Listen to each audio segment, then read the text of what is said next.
الرفاق حائرون عن أسرار نجاح البيتزا ومطة الجبنة اللي بتجيب للسقف يتساءلون. فأنا قررت في الفيديو القصير ده أديهم 5 أسرار عبقرية تجعلهم محترفون. السر الأول: العجينة. كوبايتين مية دافية، الكوباية سعة 250 ملي أو ما يعادل نص لتر مية يعني. عليهم معلقتين كبار سكر أو عسل أبيض، عليهم معلقتين كبار خميرة فورية ونقلب. وعشان نسرع عملية التخمر في الشتاء بنحط بولة الخميرة فوق بولة فيها مية دافية. لو بعد دقايق عملت الرغوة دي يبقى خميرتك شغالة وتمام. واهم سر لنجاح البيتزا او المخبوزات بصفه عامه هو اني استخدم دقيق عرق جديد او نسبه الجلوتين فيه عاليه. عشان كده بنصحك بدقيق مخصص للمخبوزات من شركه ذات ثقه. ولاني عارفه ان ده مكلف شويه فاستبدليه بدقيق متعدد الاستخدامات، بيدي عرق شديد وحلو جدا برضو، بس طولي فتره اللت والعجن.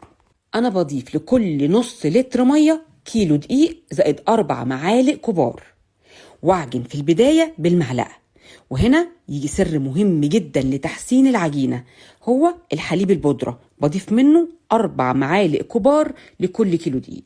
هتقوليلي طب ما كنا عجنا بحليب سايب من البداية. هقولك اوعي تعملي ده، في المحلات ما بيعملوش كده لان ده بيكتملك العجينة خالص. بضيف كمان معلقتين كبار ممسوحين ملح، وهقعد اعجن في البدايه بالمعلقه وبعدين بايدي لحد ما اخد عجينه نسبه الرطوبه فيها عاليه قوي وبتلزق بالشكل ده.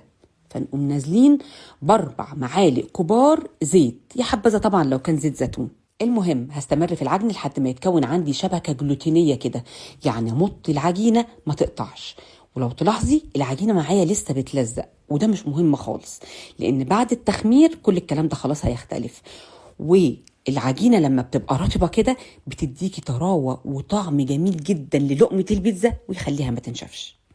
بدهن البولة بالزيت واغلف العجينة بالزيت بالشكل ده وامنع عنها الهواء تماما، وارجع احطها تاني في المية الدافية لو عايزة اسرع من عملية التخمر. بسيبها كام دقيقة كده في امان الله، ولما افتح عليها هلاقيها تضاعفت بالشكل اللي يجنن ده. هاخدها بقى واقسمها على 4 اجزاء، لو عايزين تعملوا 4 بيتزات حجم كبير جدا زي دي. السر التاني: التسوية. ما لقيتش احلى من التسويه في الصواني الالمونيا. ولو مبتدئه ادهنيها الاول بمعجون تبطين الكيك بتاعي، وبيكون عباره عن زيت على دقيق لحد ما ناخد قوام الطحينه ده. ولو عايزه الارضيه مقرمشه وده سر من اسرار المطاعم يبقى دقيق السيمولينا او السميد، ونفرد العجينه من جوه لبره بالشكل ده كده. فرن البيتزا لازم يكون عالي جدا وشغال مسبقا من قبل بربع ساعة على الأقل من تحت بس. السر الثالث: معجون الزبدة والثوم. وخدي التركة دي بقى مني وادعيلي، أول ما العجينة تتحرك من تحت ويبقى لونها ذهبي كده طلعيها وادهني أطرافها بمزيج من زبدة وصلصة توم باودر أو فريش وشوية زعتر. واتفرجي بقى على ولادك اللي كانوا بيرموا أطراف البيتزا وهم بيتخانقوا عليها دلوقتي.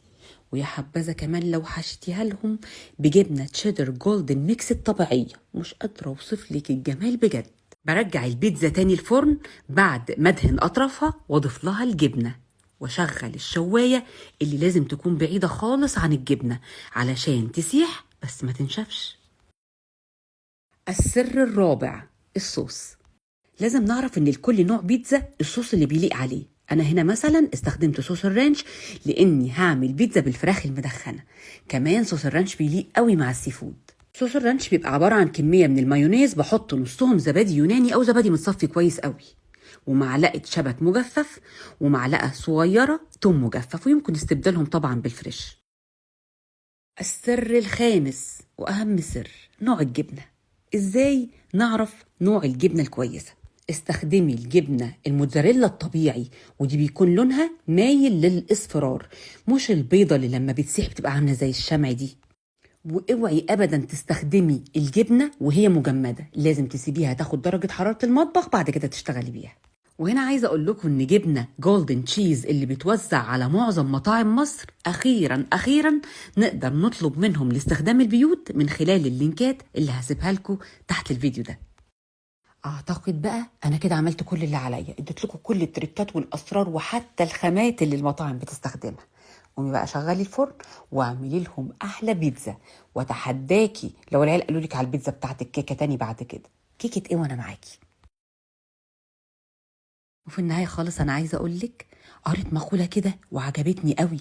المقوله دي بتقول: اذا اغتنى البخيل فلا تزره، فبيت الشح تنقصه الزياده، واذا افتقر الكريم فزره، فشم الورد بعد القطف عاده. اتمنى لو الافكار اللي قدمتها لكم عجبتكم تعملوا لي لايك وشير، وتسيبوا لي كلمه لطيفه زيكم كده في الكومنتات عشان يوصلكم مني كل جديد. انا شيماء البهي.